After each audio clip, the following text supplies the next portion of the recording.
हालांकि उस समय भी हमारे ऊपर फ्रांस का कब्जा था और पुर्तगालियों का कब्जा था, तो वो लोग पुर्तगाली फाइनली 1961 में गए सब गोवा को आजाद करके, सबसे बाद में गोवा आजाद हुआ। तो हम लोग तो आजाद हो गए थे, लेकिन बात यहाँ ये आती है कि आजाद हम अंग्रेजों से हो गए थे, लेकिन हमारे ऊपर किसी का शासन ही नहीं था, तो हमारे ऊपर कौन शासन करेगा, ये कोई डिसाइड नहीं था। इसलिए 15 अगस्त 1947 को हम आजाद हो गए थे, इसलिए उस दिन हम आजादी दिवस इंडिपेंडेंस डे मनाते हैं। लेकिन हम लोग के ऊपर अंग्रेज कहते कि हम आपको फाइनली छोड़ के तभी जाएंगे जब आप संविधान बना लेंगे तब। तो हम लोग संविधान 1946 से 1949 के बीच में बनाए, जो फाइनली बनकर तैयार हुआ 26 नवंबर 1949 को, इसलिए 26 नवंबर 1949 को हम कहते हैं संविधान दिवस। तो आजाद हो गए, संविधान हो गया यहाँ पे। लेकिन जब तक ये संविधान लागू नहीं हो जाता, हम कैसे कहेंगे हमारे ऊपर किसका शासन चल रहा है? रियलिटी में देखिएगा हमारे ऊपर किसका शासन है, संविधान का। सुप्रीम कोर्ट, प्रधानमंत्री, राष्ट्रपति, नीचे से ऊपर तक सब संविधान के अधीन काम करते हैं। तो संविधान बन गया था लेकिन लागू ही नहीं हुआ था। इसे 2 महीना बाद लागू किया गया, 26 नवंबर 1949 से 2 महीना जोड़ेंगे तो वो 26 जनवरी 1950 हो जाएगा। जिस दिन संविधान लागू हुआ उस दिन हम लोग मनाते हैं रिपब्लिक डे। और रिपब्लिक डे का मतलब होता है भारत एक रिपब्लिक है, अर्थात यहाँ के राष्ट्रपति जो है वो खानदानी नहीं होंगे, वंशानुगत नहीं होंगे, बल्कि चुन के आएंगे। राष्ट्रपति और प्रधानमंत्री हम लोग क्या चुन के आते हैं और इन्हीं लोग का हमारे ऊपर शासन रहेगा। इस वजह से जिस दिन हम आजाद हुए उस दिन को हम 15 अगस्त स्वतंत्रता दिवस इंडिपेंडेंट मनाते हैं। संविधान जिस दिन बनकर तैयार हुआ था कि उसको मनाते हैं 26 नवंबर को संविधान दिवस, लेकिन जिस समय हमारे ऊपर संविधान को लागू कर दिया गया, हम लोगों को संविधान के अधीन किया गया, उस दिन को हम मनाते हैं 26 जनवरी के रूप में, रिपब्लिक डे के दिन। यहाँ टोटल मैटर ये समझिए कि इसे 2 महीना लेट क्यों किया गया था ये समझना। तो अब हम इतिहास में चलते हैं क्यों इसे लेट हुआ था। एक्चुअली जब द्वितीय विश्व युद्ध चल रहा था तो उस समय इंग्लैंड को बहुत ज्यादा क्षति हुई थी, जर्मनी ने धो दिया था, लंदन पर 15 दिन 15 रात बिना रुके बम गिराया था। तो इंग्लैंड की जनता जो थी युद्ध से पूरी तरह त्रस्त थी। वहाँ कंजर्वेटिव पार्टी की सरकार थी,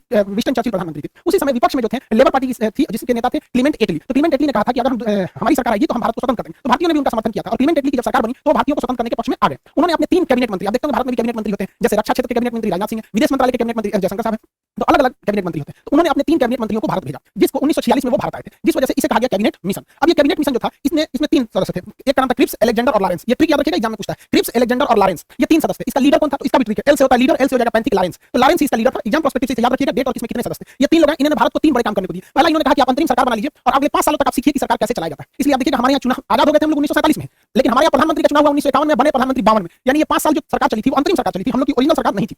ये अलग टॉपिक है, इसको हम आपको एप्लीकेशन के क्लास में पूरा समझा दिए। मेन आते हैं संविधान पे। इसी कैबिनेट मिशन में इन लोगों ने कहा कि आप लोग अपना एक संविधान बना लीजिए, जब तक संविधान पूरी तरह से लागू नहीं हो जाता हम आप लोग की देखरेख करेंगे, जैसे लागू हो जाएगा हम चले जाएंगे। तो संविधान बनने की प्रक्रिया चालू हुई कैबिनेट मिशन के आधार पर। यहाँ पर 1946 से बने। अब ये संविधान कौन बनाएगा? तो इसके लिए इनडायरेक्ट इलेक्शन कराया गया, अप्रत्यक्ष निर्वाचन कराया गया और जो लोग चुन के आए थे उसे संसद के सेंट्रल हॉल में रखा गया। आज भी संविधान में आज भी भारतीय संसद में कोई परंपरा होती है, कोई शपथ ग्रहण लेता है या कोई विदेशी मेहमान आता है तो सेंट्रल हॉल में ही उसे बैठाया जाता है। तो सेंट्रल हॉल में बैठ के संविधान को लिखा गया था। संविधान सभा में जो इलेक्शन हुए थे, ये एग्जाम में अक्सर क्वेश्चन पूछता है, ये चुनाव अप्रत्यक्ष रूप से किया गया था। इसमें जब संविधान सभा में चुनाव चल रहा था तो 1946 में संविधान सभा का जो गठन किया गया उस समय 389 सदस्य थे, क्योंकि उस समय अखंड भारत था, ना बांग्लादेश टूटा हुआ था, यानी पूर्वी पाकिस्तान भी नहीं था और पश्चिमी पाकिस्तान भी नहीं था। टोटल 389 लोग मिलकर संविधान को बना रहे थे। लेकिन अगले ही वर्ष संविधान भारत का विभाजन हो गया, तो जो लोग पंजाब पाकिस्तान से चुन के आए थे वो यहाँ से चले गए वहाँ पर, जिसमें सबसे प्रमुख आप लियाकत अली का नाम सुनेंगे। लियाकत अली भारत में मतलब वित्त मंत्री थे, बाद में जाकर पाकिस्तान चले गए। 1947 में जब देश का विभाजन हुआ तो 1947 में देश के विभाजन के बाद केवल 299 सदस्य ही बच गए, ये याद रखिएगा। और यही लोग मिलकर पूरे संविधान को आगे बताते गए। 47 में लिखा गया, कुछ 48 में, 49 में। फाइनली जब संविधान पर हस्ताक्षर करने की बात आई तो 1950 तक, 24 जनवरी 1950 को जब फाइनल हस्ताक्षर हो रहा था तो कई लोगों की देहांत हो चुका था। फाइनली बचे थे लोग 1950 में 284 लोग। तो फाइनली संविधान पर जो 13 किलो का हमारा संविधान है, ओरिजिनल संविधान 13 किलो का है, उस पर जो हस्ताक्षर है वो 284 लोगों का ही है। हालांकि बचे थे इतने लोग, ये लोग तो देहांत से गए थे, जिसमें 15 महिलाएं हैं। तो सोचिए महिलाओं के हम लोग महत्व को कभी नहीं भूल सकते हैं। संविधान बना कैसे? तो इसके लिए अलग अलग कमेटी बनाई गई, उनकी जिम्मेदारी सौंपी गई कि आपकी ये कमेटी है, आपकी ये जिम्मेदारी रहेगी। राज्यों को कैसे चलाना है ये राज्य कमेटी आप बताइएगा। तो अलग अलग करके ऐसे कुल 13 समितियों को बनाया गया था। 13 कमेटी बनी थी जो सहमति से अपना डिसीजन लेती थी। सर्वसम्मति से नहीं होता था, सहमति जिसमें ज्यादातर लोगों की सहमति है वही डिसीजन को मान लिया जाता था। इस समितियों में सबसे प्रमुख जो समिति थी उसका नाम था प्रारूप समिति, इंग्लिश में कहते हैं ड्राफ्टिंग कमेटी। इस ड्राफ्टिंग कमेटी के जो अध्यक्ष थे वो भीमराव अम्बेडकर साहब थे। बहुत ही विद्वान, मतलब हम क्या कहें इनकी विद्वता के बारे में, उतना शब्द ही नहीं हमारे पास। इन्होंने पूरे कमेटियों में आपस में कोऑर्डिनेशन बनाया, कहां क्या गलत है क्या सही है उसको सुधार कराया। तो भीमराव अम्बेडकर 13 समितियों में जो सबसे प्रमुख समिति थी प्रारूप यानी ड्राफ्टिंग समिति, उसके चेयरमैन थे, जिस वजह से इन्हें फादर ऑफ इंडियन कॉन्स्टिट्यूशन के नाम से भी जाना जाता है। इसके अस्थायी सदस्य भले 2 दिन के लिए सचिदानंद सिन्हा थे, लेकिन अस्थायी रूप से राजेंद्र प्रसाद संविधान सभा के अध्यक्ष थे। इन्हीं के देखरेख में संविधान सभा अध्यक्षता करते थे। अब बैठिए, आप अपना डिसीजन सुनाइए इस तरह से। और संविधान सभा के जो सलाहकार थे वो बी एन राव थे। बी एन राव बहुत ही विद्वान थे। इन्होंने विदेशी संविधानों का अध्ययन करके जहां से भारत में अच्छा लगा उन्हें समावेशित किया। इनकी विद्वता से आप ऐसे ही अंदाजा लगा सकते हैं कि इन्होंने म्यांमार के संविधान बनने में भी मदद किया था बी एन राव ने। इस तरह से संविधान बना। संविधान को बनने में लगभग 3 साल लग गए थे। 1946 से चालू हुआ और 1949 में फाइनली बनके तैयार हुआ था। इसे याद रखने का ट्रिक क्या है? 3 साल में तैयार हुआ था। 1 साल में कितने महीने होते हैं? 12 महीने। तो 1 साल में 12 महीने, आप 3 साल में ना 12 घटा दीजिएगा। जब आप 3 साल में 12 घटाते हैं तो बचता है 2 साल 11 महीने और 18 दिन। तो ये ट्रिक के तौर पे आप याद रखेंगे, 2 साल 11 महीने 18 दिन में टोटल संविधान बनकर रेडी हो गया था। जब संविधान बना था तो उस समय संविधान के कुल चैप्टर यानी भाग की संख्या 22 थी। एबीसीडी जोड़ जाड़ के कभी मूल कर्तव्य डाल दिया, कभी कुछ डाल के वर्तमान में 25 हो गए हैं।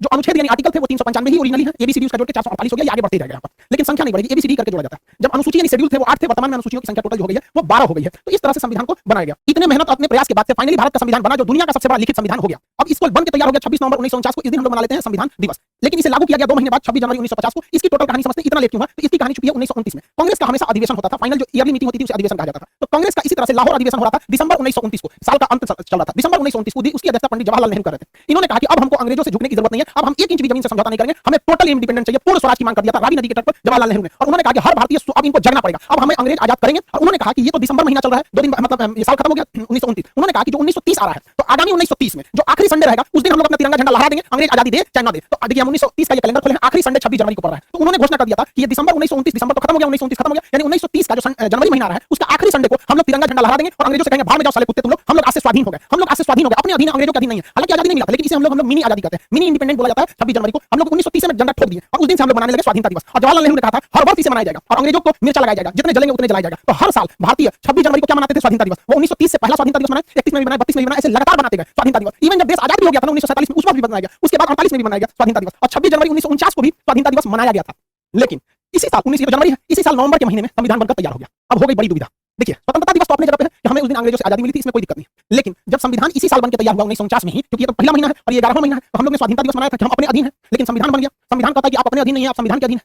तब तो हो गया कि भैया संविधान अगर इस दिन लागू कर देंगे तब तो बवाल हो जाएगा, क्योंकि हम लोग को ये वाला त्योहार छोड़ना पड़ेगा। और जिस त्योहार को कोई पिछले 20 सालों से मना रहा हो 1930 से, कोई कैसे छोड़ देगा? इससे लोगों का इतिहास जुड़ा था, तो दिमाग लगाया गया। कहा गया कि देखिए, जब किसी के घर बेटी का ब्याह होता है ना तो बहुत दुख होता है, लेकिन उसी दिन बेटा का भी ब्याह कर देंगे तो पतो आने का खुशी हो जाता है, तो थोड़ा कभी खुशी कभी गम वाला हो जाता है। तो संविधान वालों ने देखा कि इस दिन का तो महत्व ही खत्म हो जाएगा, इसलिए दिमाग दिया गया एक काम करते हैं, 2 महीना का बात है, 26 नवंबर 1949 है, एक महीना रुकेंगे तो 26 दिसंबर 1949 आएगा और एक महीना और रुक जाएंगे तो 26 जनवरी 1950 हो जाएगा। एक काम करते हैं, संविधान को इस दिन बना लिए हैं, लागू नहीं करेंगे, लागू करेंगे 2 महीना बाद 26 जनवरी 1950 को ले आके एक दूसरे पर थोप देंगे, बस हो गया। यहाँ जो स्वाधीनता दिवस मना रहे थे उसके ऊपर चढ़ गया संविधान, और संविधान का भारत एक लोकतंत्र रहेगा, ये रिपब्लिक रहेगा, यहाँ के राष्ट्रपति का इलेक्शन होगा, कोई वंशानुगत नहीं रहेगा यहाँ पर। तो ये हो गया स्वाधीनता दिवस। तो जानबूझकर इस स्वाधीनता दिवस को बचाने के लिए इसको इसके ऊपर थोप दिया गया, वरना इसका महत्व कम हो जाता है, क्योंकि हम संविधान के अधीन हो जाते हैं। तो ये था टोटल संविधान को बनाने का। तो हम लोग 26 जनवरी आज ही के दिन संविधान को लागू कर लिए, हालांकि बना लिए थे 2 महीना पहले। तो हम लोगों ने इसे 2 महीना इसीलिए लेट किया कि हमारा 26 जनवरी यानी स्वाधीनता दिवस बरकरार है। इस दिन राजपथ पर परेड होता है, इस दिन ज्यादातर हथियारों को प्रदर्शित किया जाता है, हमारी क्या क्या डिफेंस में है, क्या क्या नए नए आविष्कार है, एक तरह का शक्ति प्रदर्शन कर लीजिए, इस चीज को हम लोग कह सकते हैं शक्ति प्रदर्शन। दुश्मन डरे देखो हम लोग ने क्या किया, मिसाइल तो टैंक सब यहाँ पर दिखाए जाते हैं और मुख्य अतिथि के तौर पर भी बुलाया जाता है। राष्ट्रपति तो झंडा फहराते हैं, प्रधानमंत्री भी रहते हैं, तीनों सेनाओं के अध्यक्ष भी रहते हैं और मुख्य अतिथि को बुलाया जाता है। ये शुरू से ही परंपरा रही है, चाहे कलाम साहब हमारे राष्ट्रपति रहे हो, या प्रणब मुखर्जी जी रहे हो, या रामनाथ कोविंद साहब रहे हो, हमेशा कोई ना कोई मुख्य अतिथि आता है। इससे क्या होता है कि उस देश से हमारा घनिष्ठता को भी दर्शाता है कि हम जो करीबी देश है उसी को ही मुख्य अतिथि बनाते हैं। इस बार जो मुख्य अतिथि बुलाया गया है बहुत ही सोच समझ के,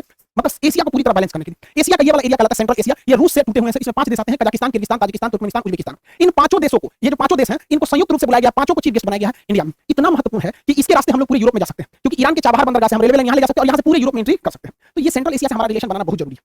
सेंट्रल एशिया इतने महत्वपूर्ण है, ये आप अंदाजा लगाइए। इस्लामिक ऑर्गेनाइजेशन की जो मीटिंग हो रही थी पाकिस्तान में, तो इन लोगों ने उसकी मीटिंग छोड़ के भारत की मीटिंग को अटेंड कर लिया। चाइना इससे इतना डरा हुआ है कि आज 26 जनवरी को ये लोग मुख्य अतिथि के रूप में है। चाइना कहा कि आप हमारे पास आइए ना 25 जनवरी को, तो कहा कि कौन सी खिलवाड़ समझे हैं, हम चीफ गेस्ट बने हैं, कैसे एक दिन वहां चल जाएंगे, यहाँ चल जाएंगे, नहीं आ पाएंगे। तो चीन कहा कि तो गड़बड़ बात है, ये तो भारत के फेवर में चल जाएगा, सब गड़बड़ हो गया। कहा कि ठीक है हम लोग जूम पे मीटिंग कर लेंगे, वर्चुअल मीटिंग। इतना डरा हुआ है, तो बहुत बेहतरीन मतलब फॉरेन पॉलिसी भारत की जा रही है, ये अच्छी बात है हमारा। तो आप ये समझ गए कि हम लोग को आजादी कब मिली थी? आजादी मिली हम लोग को 15 अगस्त 1947 को। देखिए, इस दिन देश बना नहीं, इस दिन देश आजाद हुआ। हालांकि कई लोग 1498 में वास्को डी गामा भारत की खोज नहीं किया था, भारत पहुंचने वाले रास्ते की खोज किया था। भारत का कोई व्यक्ति नहीं बता सकता कि भारत का प्रारंभ कब से हुआ, कोई नहीं बता सकता है, इसका कोई आरंभ नहीं है। हाँ, पाकिस्तान का जन्म जरूर हुआ था 14 अगस्त 1947 को। इससे पहले पाकिस्तान का कोई इतिहास नहीं है। पाकिस्तान के इतिहास की किताबों में यूरोप का इतिहास पढ़ाया जाता है, क्योंकि इनका अपना कोई इतिहास नहीं। तो पाकिस्तान का इस दिन जन्म हुआ था और हम लोग को इस दिन आजादी मिली थी। तो जन्म और आजादी में अंतर होता है, हमारा जन्म नहीं हुआ। गीता में भगवान श्री कृष्ण ने कहा था कि जिसका जन्म हुआ है उसकी मृत्यु निश्चित है। देखिए, हम और आप गलत हो सकते हैं, गीता की बात तो गलत नहीं होगी। छोटे का जन्म हुआ है, इसकी मृत्यु निश्चित है, वापस आएगा ये भारत में यहाँ पर और हम अखंड भारत हो जाएंगे। ये हम लोग की भी कामना है। लेकिन एक और बात संदेश, देखिए 26 जनवरी के दिन किसी भी तरह का प्रोटेस्ट स्वीकार्य नहीं है। आरा के लड़के, जहानाबाद के लड़के, आप जो प्रोटेस्ट